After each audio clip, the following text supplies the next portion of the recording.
எல்லாருக்கும் வணக்கங்க. Cook to easy சேனலுக்கு உங்களை அன்புடன் வரவேற்கிறேன். இன்றைக்கி நம்ம சவுத் இண்டியன் ஸ்டைலில் செய்யக்கூடிய தக்காளி சாதம் எப்படி பண்ணுறதுன்னு பார்க்க போகிறோம்.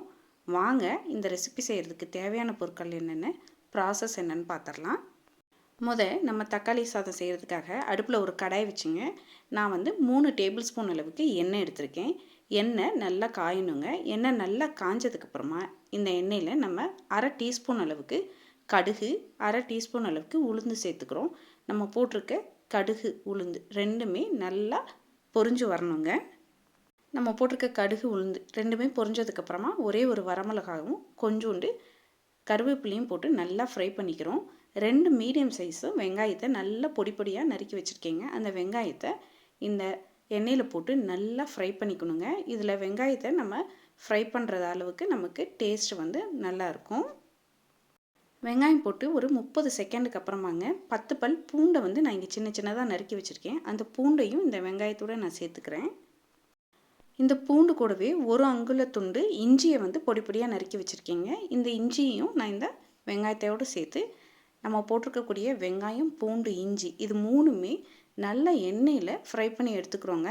இங்கே இஞ்சி பூண்டு விழுது சேர்த்துறனாலும் சேர்த்தலாம். ஆனால் நம்ம நறுக்கி போட்டு செய்யக்கூடிய இந்த தக்காளி சாதத்தோட சுவை நீங்கள் இஞ்சி பூண்டு பேஸ்ட் போட்டு செய்யும் பொழுது கிடைக்காதுங்க. முடிஞ்ச அளவுக்கு நீங்கள் பூண்டையும் இஞ்சியும் நறுக்கி சேர்த்துக்குங்க. பூண்டு, இஞ்சி, வெங்காயம் இதெல்லாம் வதங்கிட்டு இருக்கும்போதே நான் 2 பச்சை மிளகாயை கீறி இந்த வெங்காயத்தோடையே சேர்த்து நல்லா வதக்கிக்கிறேங்க. நம்ம போட்டிருக்க வெங்காயம் நல்லா ப்ரௌனிஷாக வதங்க ஆரம்பிச்சிருச்சுங்க. இப்போ இந்த ஸ்டேஜில் 3 மீடியம் சைஸ் தக்காளியை நான் சின்ன சின்னதாக நறுக்கி வச்சுருக்கேன். அந்த தக்காளியை இந்த வெங்காயத்தோடு போட்டு கலந்துக்க போகிறோங்க. தக்காளி சேர்த்ததுக்கப்புறமா இது கூடவே கொஞ்சமாக உப்பு போட்டு நல்லா கலந்து விட்டு மூடி போட்டு வச்சுங்க. சிம்மில் விட்டுருங்க. நம்ம மிதமான தணலில் இந்த தக்காளியும் வெங்காயத்தையும் குக் பண்ணும்போது அதனுடைய சுவை நமக்கு தூக்கலாக கிடைக்குங்க.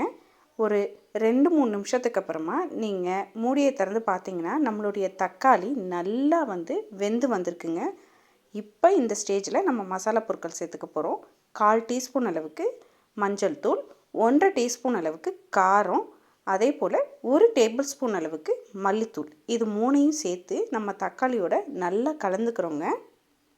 மசாலா பொருட்களை எல்லாம் சேர்த்து நல்லா கலந்து விட்டதுக்கப்புறமாங்க கொஞ்சமாக பச்சை கருவேப்பிலை சேர்த்துக்கிறோம். இது கூடவே 2 டேபிள் ஸ்பூன் அளவுக்கு தண்ணி சேர்த்து இந்த மசாலாவை நல்லா வேக விட போகிறோங்க. மூடி போட்டு சிம்மில் வச்சு பச்சை வாசனை போகிற மாதிரி நம்ம வேக விட போகிறோம். இது மாதிரி நம்ம தண்ணி குறைவாக பயன்படுத்தி சிம்மில் நம்ம இந்த தக்காளி தொக்கை சமைக்கும் பொழுது தக்காளி சாதத்தோட சுவை சூப்பராக கிடைக்கும். நமக்கு இங்கே சைட்லலாம் எண்ணெய் பிரிஞ்சு வந்துருச்சுங்க. அவ்வளோதான். இப்போ இந்த தக்காளி தொக்கை நல்லா கலந்து விட்டுட்டு கடைசியாக இறக்கிறதுக்கு முன்னாடி கொஞ்சமாக பச்சை கருவேப்பிலையும் கொத்தமல்லியும் சேர்த்து கலந்து இறக்கிட்டிங்கன்னா நமக்கு சுவையான தக்காளி தொக்கு ரெடி ஆயிடுச்சுங்க. நமக்கு இங்கே தக்காளி தொக்கு சூப்பராக ரெடி ஆயிடுச்சுங்க. இந்த தக்காளி தொக்குக்கு 3 கப்பு வடித்த சாதத்தை சேர்த்து நம்ம கலந்துக்கிட்டோம்னா அளவு சரியாக இருக்கும். அதுக்காக நான் இங்கே வடித்து எடுத்து வச்சுருக்கக்கூடிய 3 கப்பு சாதத்தைங்க இந்த தக்காளி தொக்கோடு சேர்த்து கிளறிக்கிறோம்.